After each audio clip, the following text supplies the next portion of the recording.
और chief minister जो है वो इस तरह से बिहेव करें कि वो एक रिलीजन से हैं या एक सेगमेंट कश्मीर को वो एड्रेस कर रहे थे। इस चीज को लेकर कि जम्मू राज्य बन सकता है, मैं तो 100% क्यों नहीं बन सकता? 100% कन्विंस्ड है? मैं कन्विंस नहीं हूं तो तभी इस पे 16 साल से काम कर रहा हूं। 2.5 डिस्ट्रिक्ट क्यों बोल रहे हैं? जम्मू की 2 पार्लियामेंट सीट है ना हमारी, ली है ना, और कितने मार्जिन से जीती है। ठीक, तो ये जो 2.5 डिस्ट्रिक्ट वाले हैं इनका जो ये गुमान है ये भी निकल जाएगा। वक्स में वहाँ के चीफ मिनिस्टर उमर अब्दुल्ला जी को भी बुला लो, तो उन्होंने बोला भाई स्टेटमेंट तो आपकी है। मैं क्या, रोज़ मुझे मेरे मुंह पे वो चैलेंज करता है और आप कहते हैं कि हमारे आप बड़े से। जम्मू संभाग को पूर्ण राज्य का दर्जा मिलना चाहिए। साल 2001-2 में जम्मू मुक्ति मोर्चा ने जब ये बात की, या उससे पहले भी जब जम्मू कश्मीर में ये बात होती तो इसे कहा जाता था कि ये फिरका परस्तों का एक टोला है जो जम्मू कश्मीर को अलग करना चाहता है। जम्मू कश्मीर के पूर्व राज्यपाल और नेहरू परिवार के बड़े बीके नेहरू जब जम्मू कश्मीर के राज्यपाल बने और जम्मू कश्मीर के राज परिवार से संबंध रखने वाले जम्मू कश्मीर के पहले राष्ट्रपति और फिर पहले राज्यपाल भी डॉक्टर करण सिंह से मिलने गए, और डॉक्टर करण सिंह से जब उन्होंने पूछा कि मुझे बताइए मैं जम्मू कश्मीर का राज्यपाल बनकर जा रहा हूं, आपकी सलाह क्या है, उन्होंने कहा कि जम्मू कश्मीर 5 भाग हैं और इन 5 भागों को हमने एक साथ जोड़ा है जिनमें कोई भी चीज एक जैसी नहीं है। गिलगित बल्तिस्तान की बात हुई, मुजफ्फराबाद की बात हुई, फिर उसके बाद बात हुई जम्मू कश्मीर और लद्दाख की, और इन 3 संभागों को लेकर भी उन्होंने कहा कि अब केवल 3 संभाग बचे हैं, 2 पाकिस्तान के कब्जे में हैं। एक संभाग का नाम जम्मू, कहा यहां बहुसंख्यक हिंदू हैं, दूसरा कश्मीर, यहां बहुसंख्यक मुसलमान हैं, और तीसरा करगिल, यहां बौद्ध बहुसंख्यक हैं। और तीनों का खान पान, तीनों का की वेशभूषा, तीनों का चलना फिरना बिल्कुल एक दूसरे अलग है, कुछ भी सामान्य तीनों में नहीं है। ऐसा लगता है जबरदस्ती तीनों को आपस में जोड़ रखा है। ये डॉक्टर करण सिंह ने कहा है, शायद उनसे बड़ा जम्मू का डोगरा कोई नहीं हो सकता, शायद उनसे बड़ा जम्मू का आदमी खुद को इस समय में तो कोई खुद को कह नहीं सकता। लेकिन जब भारतीय जनता पार्टी के नेता, एमएलए, पूर्व मंत्री श्यामलाल शर्मा ने यह बात की तो पार्टी के प्रदेश अध्यक्ष को क्यों कहना पड़ा कि हम जम्मू कश्मीर को एक राज्य के तौर पर देखते हैं। श्याम जी की राय निजी हो सकती है। आइए बात करते हैं। श्याम जी बहुत बहुत धन्यवाद। आपका भी बहुत बहुत धन्यवाद। जम्मू के बड़े जो मेरी नॉलेज में है जिन्होंने इस स्टेट का गठन किया, और जब ये 5 रीजन थे, इसके 5 संभाग थे इसके, अब तो केवल 3, वो कहते हैं कि कोई सामान्यता तीनों संभागों के बीच में नहीं है। आपने कहा स्टेटहुड, लेकिन आपकी पार्टी कहती है कि भाई ये तो इनका निजी विचार है, हमारा कोई लेना देना नहीं। देखिए, अगर आप वो मेरा इंटरव्यू देखेंगे और थोड़ा मैं आपको पीछे ले जाऊंगा, आप तो उसके चश्मदीद गवाह हैं। जब 2010 में मैंने 4 दिसंबर 2010 बनी में ये बात कही, बिल्कुल आपने कही थी, और उस समय भी मैंने ये कहा, और फिर कांग्रेस में रह के ये बात कही थी। अब जो बात रिपीट हुई है और जो अब बात मैंने 2025 में कही है, तो आदमी की सोच और जो मैं देखता हूँ, मैं ह्यूमन बीइंग हूँ, ये नहीं कह सकता परफेक्ट ह्यूमन बीइंग हूँ, लेकिन ह्यूमन बीइंग हूँ, इंसान हूँ, थोड़ा बहुत बुद्धि और विवेक रखता हूँ कि जम्मू कश्मीर 1947 से लेके आज तक जो इसकी मुश्किलातें हैं, उस पर कोई भी लीडर और कोई भी सरकार काम नहीं करती है। यहाँ जब भी पॉलिटिक्स की जाती है वो for the sake of politics और इशू बेस्ड पॉलिटिक्स की जाती है। आप देखिए, आपने अब याद करवाया ही है, वो यहाँ के सदर रियासत भी रहे हैं, हमारे महाराजा भी हैं, और एक बहुत ही इंटेलेक्चुअल पर्सन, एक्सपोजर बहुत ज़्यादा है उनको, और मेरा भी उनके साथ आपको पता है आदान प्रदान होता रहता है। तो इस बात के पीछे क्या है, मैं जब कैबिनेट मिनिस्टर था तो मैं देखता था कि आज भी कुछ ब्यूरोक्रेट और कुछ पॉलिटिशियन कैबिनेट में ये बात कहते थे, आपका हिंदुस्तान। कैबिनेट में ये बात, आप चश्मदीद गवाह हैं 2009 में कितनी बार उस समय के चीफ मिनिस्टर और मौजूदा चीफ मिनिस्टर ने on the floor of the house और एक बड़े डाइस को, एक बड़े प्लेटफॉर्म को शेयर करते हुए, जिसमें प्रधानमंत्री उस समय के मनमोहन सिंह जी भी हों और यूपीए की चेयरपर्सन ऑल पावरफुल लेडी वो भी हो, और आपको याद हो कि नौगाम के स्टेशन का जब उद्घाटन हुआ था तो अनंतनाग में उन्होंने कहा था कि Jammu Kashmir is a development, not a development issue, it is a political problem. कहा था उन्होंने, बिल्कुल कहा था, ये राजनीतिक मसला है, ये राजनीतिक मसला है। और फिर फ्लोर ऑफ द हाउस उन्होंने हमेशा ये कहा जुनेद जी कि एक्सेशन हुआ है वो भी कंडीशनल हुआ है, मर्डर हुआ ही नहीं। तो फिर मैंने सोचा कि मैं, भाई मेरी पहले आइडेंटिटी क्या है, मैं हिंदुस्तानी हूँ, क्योंकि जब एक्सेशन भी हुआ तो उसमें मेंशन है कि 4 डोमेनियन है, मैं रिकॉर्ड पे बोलता हूँ। तो मुझे बताओ, मैं रशियन हूँ, मैं पाकिस्तानी हूँ, मैं चाइनी हूँ, या जिस मुल्क के साथ मेरा अलाक हुआ है, मैं तो अपने आप को हिंदुस्तानी मानता हूँ और हिंदुस्तानी हूँ, गर्व से कहता हूँ हिंदुस्तानी हूँ। बट मेरा टीम लीडर हाउस में ये बात कह रहा है, उस समय का टीम लीडर, उस समय का टीम लीडर ये बात कह रहा है। और आपको पता है कि मेरा एक्सप्लेनेशन कॉल भी निकली, मुझे दिल्ली भी जो डिसिप्लिनरी कमेटी है बुलाया गया, और जब मैं उन 3 लोगों से बात की, एक एंटनी जो थे वो चेयरमैन थे डिसिप्लिनरी कमेटी के, मोतीलाल वोरा जी थे और जनार्दन द्विवेदी जी थे। जब उन्होंने मुझे पूछा तो मैंने उनको बताया, मैंने कहा कि यहाँ भाई एक कम से कम अक्यूज बक्स में श्यामलाल को बुलाया है, तो विटनेस बक्स में वहाँ के चीफ मिनिस्टर उमर अब्दुल्ला जी को भी बुला लो। तो उन्होंने बोला भाई स्टेटमेंट तो आपकी है। मैं क्या, रोज़ मुझे मेरे मुंह पे वो चैलेंज करता है, और आप कहते हैं कि हमारे आप बड़े सीनियर लीडर हैं। अगर मैं लीडर हूँ तो लीडर इज़ टू लीड। मेरे लिए पहले नेशन है, मेरी आइडेंटिटी है। तो आपको पता है कि मुझे उस समय बाइज्जत बरी किया गया था, और थोड़ा सा मुझे एलिवेट भी किया गया था कि ये पॉलिटिकल सेंस रखता है। अब भी मैं जब देखता हूँ कि 2019 के बाद भी, और जब मैंने स्विच ओवर किया था, तो आपको पता है एक लंबा समय लगा था मेरा, 2013 से लेकर 2019 तक 6 साल लगे थे, बिल्कुल। और जब मैंने किया, जब गुपकार गैंग इकट्ठा हुआ, तो मैंने कहा now is the appropriate time. अगर ये इकट्ठे हो सकते हैं तो श्यामलाल अपनी डफली बजाता रहेगा। तो मेरा ये था नेशनल इंटरेस्ट। और यहाँ तमीर व तरक्की, जिस तरह से बाकी स्टेट जो आगे बढ़ रही हैं, और हम लोग एक अंडर गार्ब आ गए हैं मिलिटेंसी की, और इन लोगों के जो पॉलिटिकल लोग हैं वहाँ के, शेख अब्दुल्ला से लेके, मुझे बुलाओ प्लेबिसाइट का नारा किसने लगाया? At the time he was prime minister, even then plebiscite का नारा लगाया, बिल्कुल लगा। फिर डॉक्टर साहब आए तो अटानमी आ गई, फिर मुफ्ती साहब आए, हालांकि वो मेन स्ट्रीम से थे, ये तो चलो रीजनल पार्टी है, उन्होंने सेल्फ रूल दे दिया, डबल करेंसी की बात भी कर दी, ड्यूअल करेंसी दोनों तरफ से ही होगी, ठीक है ना। जब ये लोग ये बात कर सकते हैं, और सीटें कभी भी कांग्रेस को वहां से नहीं मिली,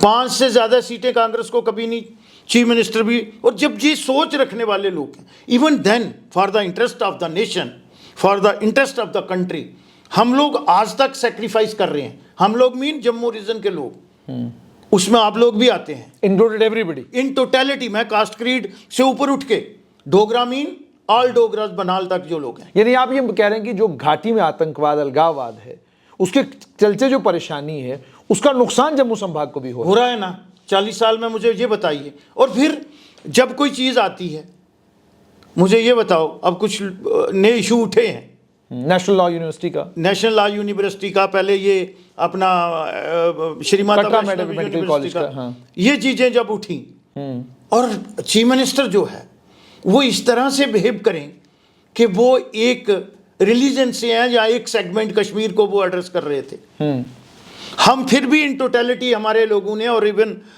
संघर्ष समिति ने भी ये कहा कि ये बच्चे जो हैं इनका कोई कसूर नहीं है, ये मेरिट पे आए हैं। ठीक। वो मेरिट पे आए या डीमेरिट पे आए, मैं उसमें नहीं जाना चाहता, लेकिन फिर भी हमारी सोच आज भी वही है। यानी आप इस समय ये कह रहे हैं कि जो खींचतान वाली राजनीति है कि उनको ये मिल गया तो हमको लड़ना है, हमें ये मिला तो उनको लड़ना है। जैसे कल मुख्यमंत्री उमर अब्दुल्ला, उनको लड़ने की जरूरत नहीं पड़ती है, उनको पहले मिलता है। 1948 में यूनिवर्सिटी बन गई, हमें 66 में मिली, और 4 शहीद हुए नौजवान, पहली शहादत दी जो, जिनका साइंस कॉलेज के बाहर मुजस्समा बना हुआ है। इतिहास की जानकारी करनी पड़ेगी हमें। तो जब ये बात हो रही है, और उससे मुझे लगता है कि हमारी इंडियन स्टेट जो है, हमारा भारतवर्ष जो है, वो भी हमेशा दुविधा में रहता है। तो ये बातें जो हैं, क्यों हमेशा होता है with in the territory of India, federal structure में क्यों नहीं स्टेट हो सकती? हैं स्टेटें। यहाँ मैं एरिया भी बता देता हूँ, 27,000 स्क्वायर किलोमीटर में मेरी जम्मू है, 13,000 स्क्वायर किलोमीटर में कश्मीर है। सुख चैन से वो भी रहें, हमें भी रहने दें। और ये हम जो बात ये लोग कह रहे हैं ना, हमारे में इतना पोटेंशियल है, हम लेबर भी ज्यादा कर सकते हैं। We are more committed than others, we are more honest than others, we are more dedicate than others. और हमें सब चीज़ों से नवाजा गया है। यहाँ टेम्परेट चीज़ें भी हैं, क्लाइमेट कंडीशन भी है, साइल स्टेटा भी है, और हम लोग मेहनत करने वाले भी हैं। ठीक। आज पोटेंशियल देख लो, रेवेन्यू जनरेशन देख लो। अभी बयान आया नेशनल कॉन्फ्रेंस के बड़े नेताओं का, पहले जावेद राणा का बयान है, मंत्री भी हैं, उन्होंने कहा जी कनक मंडी को शायद वो स्टेट बनाना चाहते हैं। फिर उसके बाद बयान आया नेशनल कॉन्फ्रेंस के नेता और एमएलए बानिहाल सज्जाद शाहीन का, उनने कहा 2.5 जिलों वाले जो है स्टेट मांग रहे हैं। फिर उसके बाद एक और नेशनल कॉन्फ्रेंस के नेता का बयान आया, उन्होंने कहा 2 जिलों वाले राज्य की मांग कर रहे हैं। तो आप इस बयान को कैसे देखते हैं? ये 2 राज्य, ये 2.5 राज्य, ये कनक मंडी, ये जब इस तरह की शब्दावली का प्रयोग किया जाता है, कारण क्या है इसका? जिन लोगों ने दिया है, कुछ तो मंत्री हैं, कुछ बनना चाहते हैं, और जिस किस्म की भाषा का उन्होंने इस्तेमाल किया है, बहुत डेरोगेटरी लैंग्वेज इस्तेमाल की है, एक किसी पॉलिटिशियन के लिए और एक लेजिस्लेटर के लिए बहुत गिरावट नीचे आ गई है। वो मैंने भी सुना है। जो बनाल के मेरे बहुत अजीज हैं, अच्छे हैं, बट उन्होंने जो शब्दावली इस्तेमाल की है, मुझे लगता है अगर वो उसको दोबारा सुनेंगे तो कहीं ना कहीं अपने आप पे शर्मसार होंगे। फिर आ गया 2.5 डिस्ट्रिक्ट वाला, फिर आ गया कनक मंडी वाला। अरे भाई, उनको बोलो 2024 का जनरल इलेक्शन का भी और असेंबली इलेक्शन का भी रिजल्ट देख लो ना, कि वोट परसेंटेज किसका ज़्यादा है। ठीक है, सीटें आपकी ज़्यादा हैं, लेकिन वोट परसेंट तो 3.5% भारतीय जनता पार्टी का ज़्यादा है या नहीं है? ये तो फैक्चुअल। तो फिर 2.5 डिस्ट्रिक्ट क्यों बोल रहे हैं? जम्मू की 2 पार्लियामेंट सीट है ना हमारी, ली है ना, और कितने मार्जिन से जीती है। ठीक। तो ये जो 2.5 डिस्ट्रिक्ट वाले हैं, इनका जो ये गुमान है, ये भी निकल जाएगा कि वेयर दे स्टैंड। ठीक। और किस तरह से। कहीं श्याम जी, इसका ये मतलब तो नहीं वो आपको ये कहने की कोशिश कर रहे हैं कि भाई ये मांग हिंदुओं की है, इसका मुसलमानों से कोई लेना देना नहीं? वो 2.5 जिलों की बात शायद यही कर रहे हैं कि भाई 2.5 जिलों में हिंदू हैं, बाकी सब जगह मुसलमान। राजनीति में ऐसी बातें, ऐसी डिवीजन तो होती नहीं है। और ये कहना कि हिंदू चीफ मिनिस्टर नहीं बन सकता, 2% वाला बन सकता है। तो ये भी कहा डोगरू ने कभी यहाँ राजी नहीं। AR अंतुल्य जो है वो महाराष्ट्र में बन सकता है। गनी खान चौधरी जो है कलकत्ता 14% में बन सकता है। शुजातुल्ला जो है खान, वो राजस्थान में 1.5% पे बन सकता है। और हमारे यहाँ सोचने पे भी पाबंदी है। जो गुड गवर्नेंस दे, फिर गवर्नेंस दे ना, मेजॉरिटी वाले गवर्नेंस दें। आज तक गवर्नेंस तो दी नहीं इन्होंने। दैट इज वाई वैली भी डिस्टर्ब है, और वो अगली शेडो हम पे भी पड़ता है। इन्होंने कभी गवर्नर, यहाँ इन्होंने ग्रास रूट लेवल के इंस्टीट्यूशनों को पनपने नहीं दिया, और अब भी नहीं पनपने देना चाहते। लोकल बॉडी भी इन प्लेस नहीं है, पंचायतें भी नहीं है। अगर इनकी नीयत ठीक हो तो रियल सेंस में डेमोक्रेसी को प्रमोट होने दें। 35 साल लगे जुनेद जी। 1989 में 73 और 74 अमेंडमेंट हुई थी। जहां पंचायती राज लागू नहीं होने दिया। ये डेमोक्रेसी सिखाएंगे हमें? ये लोकतंत्र और प्रजातंत्र के बारे में बताएंगे? 2.5 डिस्ट्रिक्ट का भी जवाब इनका आ गया, और मैं इन टोटलिटी लेता हूं। और जो ये कह रहे हैं कि यहां डोगरू ने कभी रूल ही नहीं किया, मैं उन पे हंसूं या उनको कोसूं? पढ़ा लिखा नौजवान है, and more over now is a cabinet minister. बाहर वाले लोग भी कहते होंगे, गूगल पे सर्च मारते होंगे, तो बरतानिया भी सोचता होगा यार 125 साल तो 126 साल तो डोगरू ने किया है, और रियासत भी डोगरू ने बनाई है। तो ये राणा जी जो हैं ग्रेजुएट हैं और पोलिटिकली बड़े मच्योर हैं, 4थी बार के विधायक हैं, एक बार MLC भी रहे हैं, तो इतिहास की इनको जानकारी नहीं है। तो उस पर मैं क्या कहूँ, मुझे तो हंसी आती है। मुझे बताइएगा कि जब श्याम जी आप इस राज्य की बात करते हैं, आप कहते हैं जम्मू राज्य होगा, क्या ये सच है कि मुसलमान आपके साथ नहीं है? जम्मू संभाग का मुसलमान आपके साथ नहीं है? मैंने कहा है कि वो वोटों पे होता है। हम तो जम्मू जो है उसको एक यूनिट उस तरीके से देखते हैं, यहाँ कास्ट क्रीड पे नहीं देखते हैं। मैं सबको, और जब ये स्टेट कॉर्ब हुई है उसमें कश्मीर का कोई कंट्रीब्यूशन नहीं रहा है।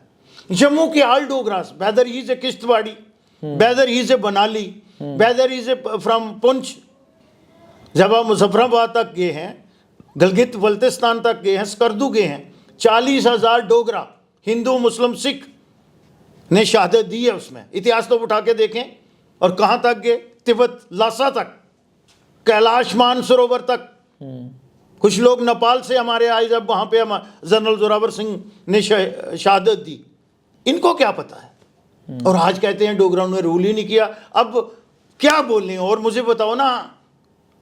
लेकिन क्या इस बात पर आपको अफसोस होता है कि अगर आप कटरा मेडिकल कॉलेज को लेकर देखेंगे, सवाल उसको लेकर पूछूंगा, लेकिन उससे पहले बड़ा एक इम्पॉर्टेंट है कि जब कटरा मेडिकल कॉलेज को लेकर ये कंट्रोवर्सी बनी तो पूरी घाटी एक थी, चाहे पत्रकार थे, उनके बुद्धिजीवी थे, समाज सेवक थे, समाज के अलग अलग वर्गों के लोग थे, सब एक साथ हुए और सब ने एक साथ कहा कि ये जो है ज्यादती हुई है और ये कश्मीर के बच्चों के साथ ज्यादती हुई। इतना ही नहीं बल्कि अलग अलग अखबारों में लेख आए। एक अखबार में तो यहाँ तक लेख आया कि जी एक कश्मीर की बच्ची की माँ का सपना टूट गया कि उसकी बच्ची प्राइवेट मेडिकल कॉलेज में उसको एडमिशन मिली थी, अब उसको सरकारी मेडिकल कॉलेज में पढ़ना पड़ेगा। लेकिन जब उसके बिल्कुल दूसरी तरफ आप देखते हैं जम्मू संभाग में, जहाँ लोकतंत्र है, राष्ट्रवाद है, और यहाँ पर सबसे ज़्यादा विरोध अगर आपकी बात का किसी ने किया, पहले तो आपके अपने दल ने किया, फिर उसके बाद समाज के अलग अलग वर्गों ने किया, और फिर उसके बाद ये बात भी बार बार दोहराई गई कि देखिए जी जम्मू जो है ये यहाँ शेर बकरी ने इकट्ठे पानी पिया है, जम्मू जो है ये सेकुलरिज्म की निशानी है, जम्मू में अलग अलग संभागों से राजौरी का कोई आदमी आता है तो वो यहाँ रह रहा है, पुंछ का आदमी है यहाँ रह रहा है, कश्मीर मकान नहीं बनाता यहाँ बनाता है क्योंकि ज़मीन ऐसी है। तो आपका विरोध सबसे ज़्यादा जो कर रहा है वो जम्मू कर रहा है, घाटी से तो कोई बोला भी नहीं इस मुद्दे के ऊपर। इसको कैसे आप देखते हैं कि आप एक विचार घाटी में शुरू करें तो पूरी घाटी के सारे वर्ग उस विचार को लेकर आगे बढ़ते हैं, लेकिन यहाँ कोई विचार आप बात ही कर रहे हैं, भाई आपने कौन सी सुबह स्टेट दिल्ली ने बना देनी है, लेकिन आपने एक विचार शुरू किया, जैसे उसका विरोध हो रहा है, भाई ये आवाज़ आई कहाँ से, इसको फौरन दबा दो। नहीं, वो हमेशा कश्मीर सेंट्रिक पार्टियां जो रही हैं, और हमारी एक माइंडसेट हो गया है कि यही होना है, हमें इसी तनख्वाह में गुजारा करना है। जब वो किसी कौम में आ जाता है, कौम डज नॉट मीन एक मजहब, कौम होता है कलेक्टिवली, बिल्कुल। जब ये कौम मानसिकता आ जाती है तो 1200 साल गुलामी हिंदुस्तान ने किस तरह से भी। मुझे ये बताओ, ये जो पहले लोग आए थे ईस्ट इंडियन कंपनी वाले, उनका नंबर कितना था? 247। 247 लोगों ने आके 190 साल राज किया हम पे। इसी तरीके से मोहम्मद बिन कासिम कितने लोगों के साथ आया था, खिलजी कितने के साथ आया था, गजनवी कहाँ सोमनाथ तक पहुंच गया। और जब प्लासी की लड़ाई हुई अंग्रेजों के साथ, सिराजुद्दौला के साथ, जिसके बाद पूरा हिंदुस्तान गुलाम हो गया, तो उस समय कितने थे? जितनी फौज अंदर लड़ रही थी उससे 100 टाइम लोग लड़ाई को देख रहे थे। और वो कौन थे? इंडियन थे। यही सोच, और जब देश आजाद होने वाला था, आरएसएस का जन्म कैसे हुआ था? अब लोग आरएसएस को कम्युनल मानते हैं, ये कहते हैं वो कहते हैं, लेकिन आरएसएस ने जन्म, देखो वो भी लोग विजनरी, लिया कुछ नहीं, उन्होंने कहा देश तो आजाद हो जाएगा, अगर 247 ईस्ट इंडियन कंपनी वाले पुर्तगाली या दूसरे लोग आके गुलाम बना लेंगे, तो आगे ऐसे लोग तैयार करो जो राष्ट्र का निर्माण करें। अब जम्मू में भी यही प्रॉब्लम है, कहते हैं यार होना तो वही है जो कश्मीर वाले चाहेंगे, और कुछ लोग बंधुआ मजदूरी करते हैं। लेकिन 1857 में पहला विद्रोह कहाँ हुआ? मंगल पांडे ने किया, तो कितना टाइम लग गया? 90 साल लग गए। तो ये वो कौमें, आपकी आइडेंटिटी नहीं रहेगी। You tell me what is the identity of Dogra? अब ये ऐसे लोग भी हैं मूर्ख हमारे में, जो डोगरा सिर्फ हिंदुओं को मानते हैं। तो अगर अब महाराजा की आप फौज देखोगे, उसमें जम्मू के मुस्लिम भी थे और गुज्जर तो वैसे भी थे। इतिहास पढ़े ना, लाइब्रेरी में जाएं, स्टडी करें। यानी आप कन्विंस इस चीज को लेकर कि जम्मू राज्य बन सकता है? मैं तो 100% क्यों नहीं बन सकता? 100% कन्विंस्ड है आप? मैं कन्विंस नहीं हूं, तो तभी इस पे 16 साल से काम कर रहा हूं ना। So you're not backing off, कि मतलब ही नहीं बनता आपने बयान से हटेंगे? नहीं, मैंने कहा ये मेरा निजी बयान है, मेरी सोच पे पाबंदी कोई नहीं रख। मैंने ऐसी कौन सी बात की, किसी मजहब के खिलाफ की है, कोई देश के खिलाफ कोई बात की है? मेरी निजी सोच है, और मुझे लगता है कि मेरी सोच जो है वो पॉजिटिव है, सार्थक है। सार्थक। अब मैं कटरा मेडिकल कॉलेज की तरफ आऊंगा। श्याम जी, कटरा मेडिकल कॉलेज का लेटर ऑफ परमिशन विड्रॉ हुआ है। एक नेता के तौर पर, पूर्व स्वास्थ्य मंत्री के तौर पर आप क्या चाहेंगे? कॉलेज में ताला लगे या मेडिकल कॉलेज अगले साल दोबारा एलओपी के लिए अप्लाई करे? इसमें हमारे वो कहते हैं कि हम बड़े भाई हैं, लेकिन बड़े भाई हमारे साथ हक तलफी करते हैं। बड़ा भाई कभी भी हक तलफी नहीं करता है, छोटों का ध्यान रखता है। लेकिन वहाँ की एक सोच ऐसी है कि वो छोटों का ध्यान नहीं रखते, उनका भी रगड़ जाते हैं सारा कुछ। अब मुझे लगता है कि एक बिल सरकार की तरफ से आना चाहिए, और 99 की जो एक्ट है उसमें अमेंडमेंट आनी चाहिए। बट दिखाए ना फराग दिली कि अगर जहाँ अस्कॉम में जो है वो जो अकलीती तबका है, माइनॉरिटी के लिए 25 सीटें हैं। मंत बजितर सिंह ने ऑलमोस्ट 60% से ज़्यादा अपने सिख कम्युनिटी के लिए सीट्स रखी हैं इंजीनियरिंग कॉलेज में। ठीक, इसी रियासत का कानून है ना, बाबा बादशाह गुलाम शाह यूनिवर्सिटी में एरिया के लिहाज से 2 डिस्ट्रिक्ट को जो है वो वहाँ पे रिजर्वेशन है 30%। यार हम लोगों ने क्या गुनाह किया है? अगर हम यहाँ मिनारिटी में हैं और पैसा जो है वो सनातन का आता है, कोई गवर्नमेंट से तो नहीं मेडिकल कॉलेज चल रहा है। और ये बोर्ड ने भी, मुझे लगता है सरकार से ज़्यादा बोर्ड की गलती है कि जब उन्होंने ये मेडिकल कॉलेज का प्रोसेस शुरू किया, पहले उनको एक्ट को स्टडी करना चाहिए था कि एक्ट क्या स्पीक कर रहा है। ठीक, 100% पैसा लोगों की आस्था का आ रहा है। ठीक, वो सिर्फ मेरा ही नहीं, पूरे हिंदुस्तान नहीं, भारत जहाँ जहाँ भी सनातन और हिंदू समाज के लोग हैं, उन्होंने एक ही सवाल पूछा। साउथ में चले जाओ, बहुत से ऐसे मंदिर मठ हैं। इवन आप जाओ अलीगढ़ यूनिवर्सिटी में, वहाँ रिजर्वेशन नहीं है। बिल्कुल रिजर्वेशन है, जामिया मिलिया में है ना? तो भाई उनके लिए है। पूरे हिंदुस्तान में एक ही स्टेट में हम मिनारिटी में हैं, क्यों नहीं आज तक हमको मिनारिटी में? ठीक है, मेरी पार्टी की विचारधारा ये है कि हिंदू जम्मू कश्मीर हिंदुस्तान में मिनारिटी में, हिंदुस्तान में, लेकिन सुप्रीम कोर्ट की तो रूलिंग है।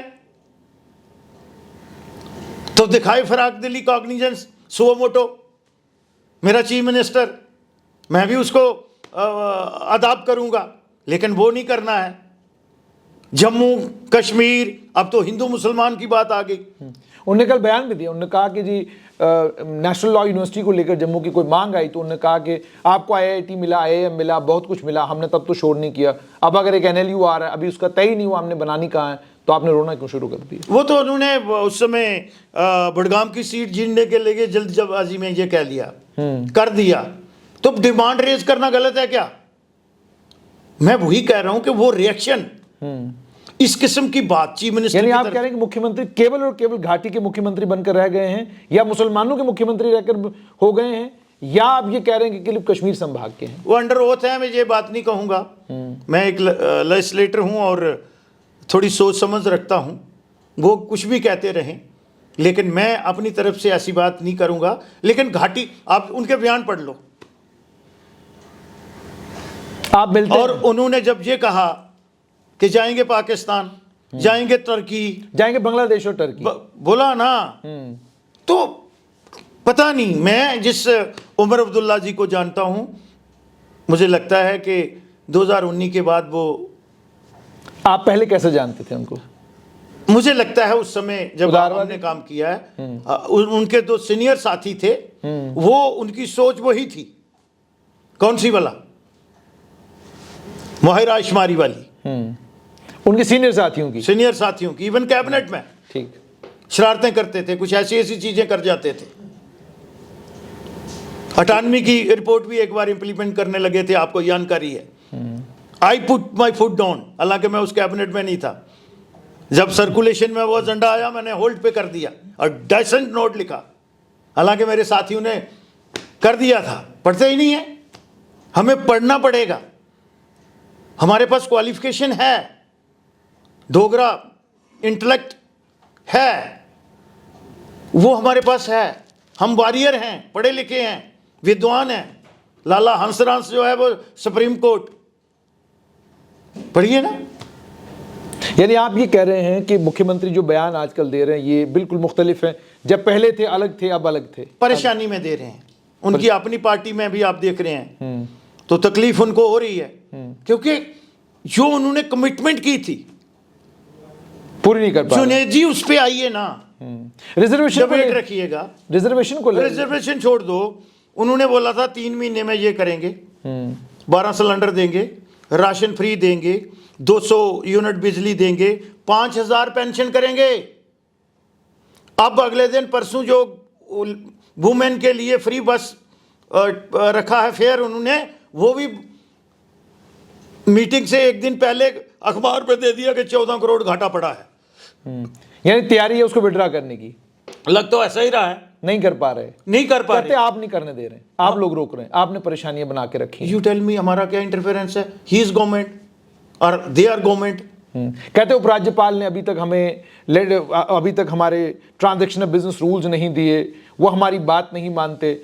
अभी कल एक अखबार में खबर आई है, लंबी चौड़ी खबर है जी, बड़ी खतरनाक खबर है। कहते हैं जनाब के ये एमएलएज कह रहे हैं जी हमारे पास ताकतें नहीं है जब से हम यूनियन टेरिटरी में आ गए हैं। एमएलए कहते हैं कि जनाब जो हमारा एमएलए का सीडीएफ होता था, उस सीडीएफ में भी हमको अब दिक्कत ये हो गई है कि वो डिप्टी कमिश्नर के जरिए जो है सारा कुछ हमें खर्च करना पड़ रहा है। नहीं, वो पहले भी प्रोसीजर था, पास्ट प्रैक्टिस है। ये हमारे लोगों की ना वहाँ बात हुई थी और वो बात मैंने की थी। मैं अपना रिकॉर्ड स्टेट मैंने कहा था कि now there is a democratic government. और कोई ये मैंने ये भी कहा था कि सरकार के पास हो सकता है कि अख्तियारात कम हों, लेकिन लेजिस्लेटर के और लेजिस्लेटर के अख्तियारात कम नहीं हुए हैं। ठीक, मेरे रूल्स वही हैं। ठीक। आपको दिक्कत आ रही काम करने में? नहीं, मुझे कोई नहीं है, मैंने कन्वे कर दिया उधर।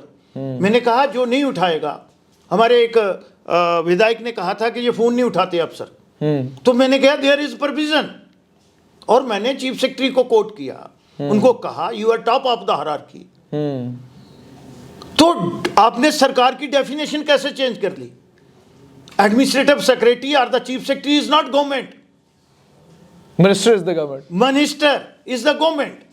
और फिर नीचे पब्लिक रिप्रेजेंटेटिव विधायक जो है, उसकी डोमेन और अथॉरिटी जो है वो कहां डिल्यूट हुई है? तो मुझे लगता है कि कहीं मुद्दा ट्रांसफर पोस्टिंग का तो नहीं है। ट्रांसफर पोस्टिंग तो वो खुल के कर रहे हैं, कहां रुकी है? अच्छा, एक सिर्फ गवर्नर साहब के पास दुकान से हो रही, ला से, सर दुकान से हो रही, दफ्तर से हो रही है? वो नहीं मैं कहूंगा, क्योंकि तो पर- मुझे शोभा नहीं, आपको पता है मैं इन चीजों में जाता नहीं, नहीं। कल पब्लिक कोई- है, सब जानती है, पब्लिक डोमेन में सब कुछ हो रहा है। तो श्याम जी, ये तो हुई सारी बातें, आपने इन तमाम चीजों को लेकर कहा। अब जम्मू कश्मीर की सरकार के कामकाज को लेकर आपसे थोड़ा सा आपसे ये समझना चाहूंगा। कहा यह जा रहा है कि शेडो चीफ मिनिस्टर जो है वो नेता प्रतिपक्ष हैं और आप शेडो कैबिनेट हैं, ताकतें सारी आपके पास हैं क्योंकि उपराज्यपाल आपके हैं, और जो लोकतांत्रिक सरकार है उसको आप चलने नहीं दे रहे हैं। आप चाहते हैं सरकार फेल हो जाए और आप डेलिबरेटली ये सब कर रहे हैं। देखिए, अपोजिशन का रोल ही यही होता है, और जो बड़े मैच्योर डेमोक्रेटिक कंट्री हैं उनमें शैडो मिनिस्टर भी होता है अपोजिशन का, और जो लीडर ऑफ द अपोजिशन है वो शैडो चीफ मिनिस्टर भी होता है। ठीक, तो ये अच्छी बात है, क्योंकि हम डेमोक्रेटिक लोकतंत्र की सेंस रखते हैं। तो वो तो हमने उनकी जो गलतियां हैं, इन्होंने तो हेल्दी अपोजिशन करते हैं हम, आज तक तो हमने इनको कोई इस किस्म की नेगेटिविटी में पॉलिटिक्स नहीं की। ये करते हैं, ठीक। तू तड़ाक पे आते हैं, लेकिन हमारा काम क्या है? गवर्नमेंट को ऑन टोर रखना, ट्रांसपेरेंसी और अकाउंटेबल बनाना गवर्नमेंट को, and they are suppose to be. यानी आपको ये लगता है कि जो आप काम कर रहे हैं इससे आप गवर्नमेंट को अकाउंटेबल बना रहे हैं। यस। श्याम जी, रिजर्वेशन के मुद्दे के ऊपर कहा यह जा रहा है ईडब्ल्यूएस को 10 से 3% कर दिया गया है, आरबीए को 10 से 7% कर दिया गया है, और जानकारी तो ये भी है कि ALC-IB उसको भी 4 से घटाकर 2% कर दिया गया है। लोकतांत्रिक राजनीतिक तौर पर इसका नुकसान किसको होगा और क्या आप इसको कबूल करेंगे अगर ये रिजर्वेशन रैशनलाइज होकर LG के दफ्तर से रूल के तौर पर आ जाती है?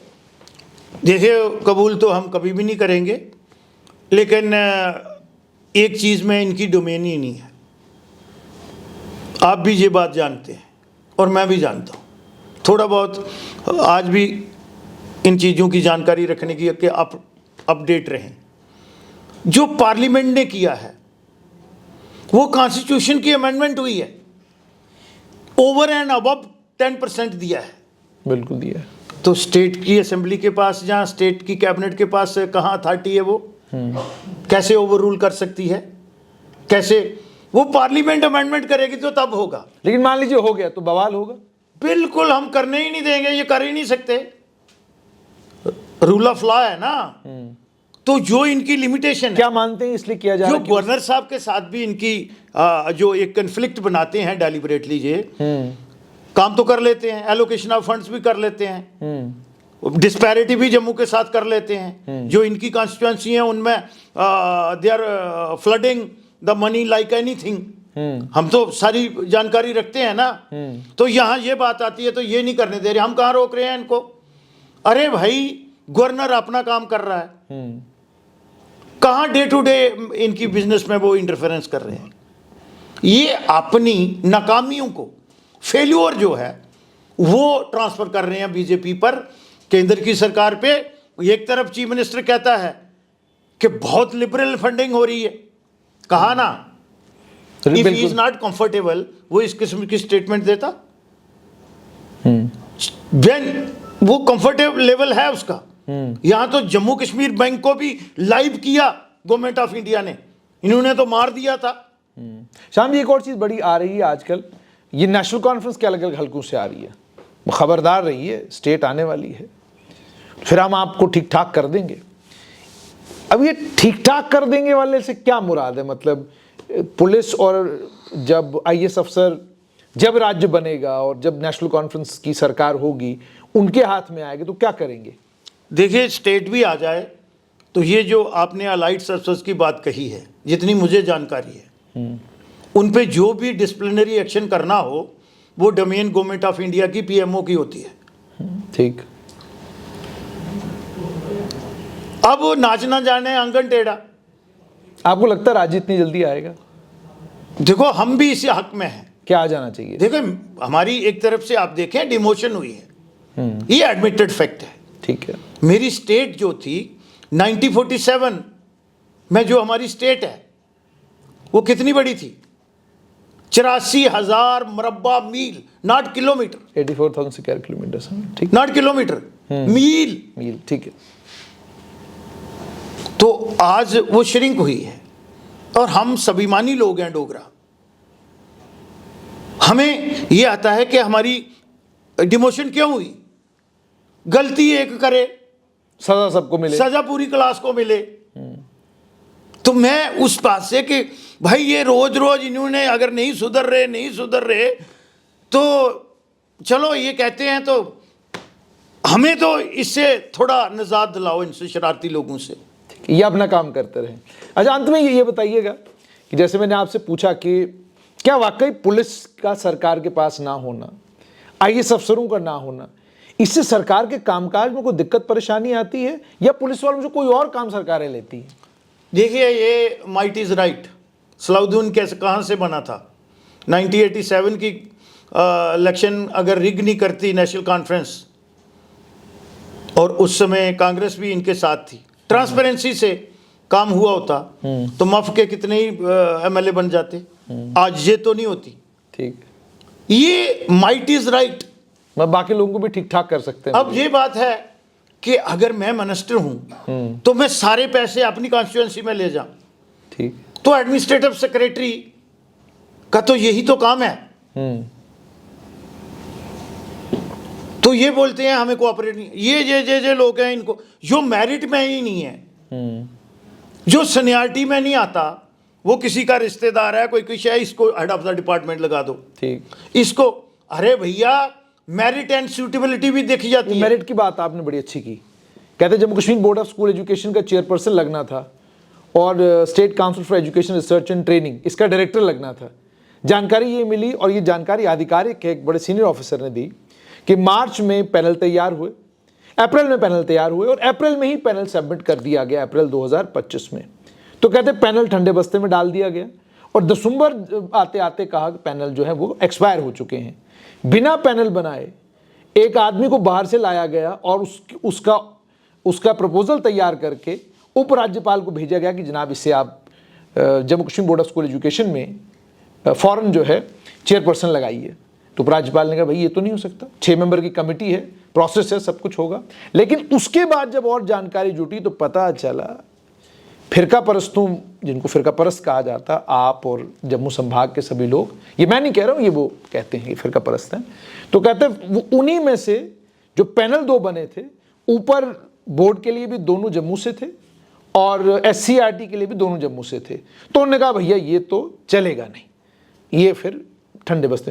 तो मैं ये समझना चाहता हूँ कि क्या कारण रहा होगा, आप खुद भी मंत्री रहे हैं, कि 6 मेंबर की कमेटी, 4 IAS अफसर, बस 2 वाइस चांसलर, कोई रिश्तेदार या कंसिडरेशन, पर इनको रिजेक्ट करने का क्या कारण है? कि वही पहले भी होता है ना। अब एक बार जब कहते हैं ना मुंह को खून लग जाता है, तो वही तो इन चीजों को सता रही है। पर क्या ये फिरका परस्ती नहीं है श्याम जी? कि आपने देखा भाई 2 लोग जम्मू से, 2 लोग संभवतः हमारी लड़ाई किस चीज की है? वो फिरका परस्त हमको कहते हैं, तो फिरका परस्ती करता कौन है? वो जग जाहिर है। आपने ये बोला जुवेनाइल जस्टिस कमीशन नहीं है आपके, और आज से 2 साल पहले इन्होंने स्टेटमेंट दिलवा दी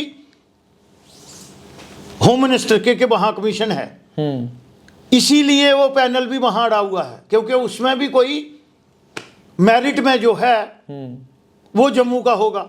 ठीक, ये तो इनकी अप्रोच है। अगर ये मेरिट पे चलते, ट्रांसपेरेंसी में चलते, थोड़ी जुडिशियस अप्रोच रखते, तो कश्मीर जितना पीसफुल एरिया कोई हो ही नहीं सकता था।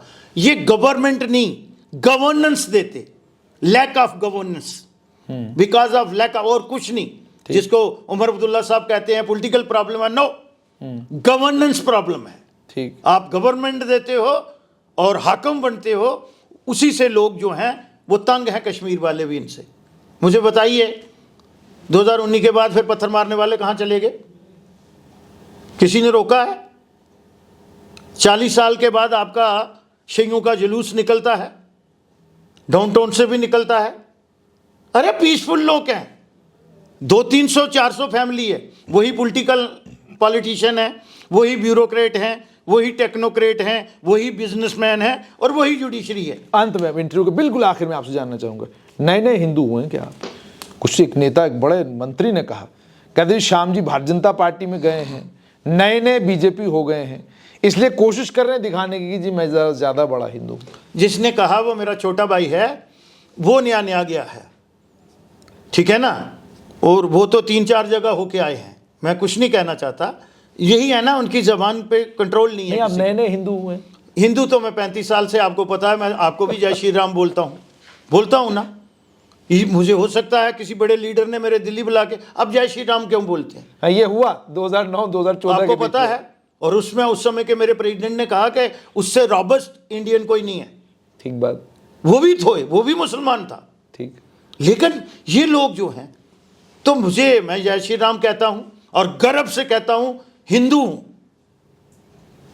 और हिंदुस्तानी हूं, इसमें मुझे कोई नहीं रोक सकता। बहुत बहुत शुक्रिया। तो ये थे भारतीय जनता पार्टी के नेता, पूर्व मंत्री श्यामलाल शर्मा। लंबे समय से जब भी मैं इनका इंटरव्यू करने आता हूं तो बात बड़ी नपीतुली करते हैं, लेकिन आज जिस बेबाकी के साथ जम्मू संभाग को पूर्ण राज्य का दर्जा मिलना चाहिए, उस बात की पूरी व्याख्या की है, और साथ में जिस दमखम से ये कहा है कि मेरी पार्टी जरूर तब्दील हुई होगी, विचार मेरे आज भी वही हैं जो विचार आज से 15 साल पहले थे। जो शब्दावली तब थी वही आज भी थी। तब भी हिंदू था, आज भी हिंदू हूं, लेकिन तब भी पूरे जम्मू कश्मीर की बात करता था, आज भी पूरे जम्मू कश्मीर की बात करता हूं। लेकिन अगर छेड़छाड़ होती रहेगी, एक संभाग के कारण दूसरे संभाग को नुकसान होता रहेगा, तो फिर समय आ चुका है कि दोनों संभागों को अपने अपने रास्ते जाने दिया जाए। फिर मिलेंगे किसी और हस्ती के साथ। आदाब।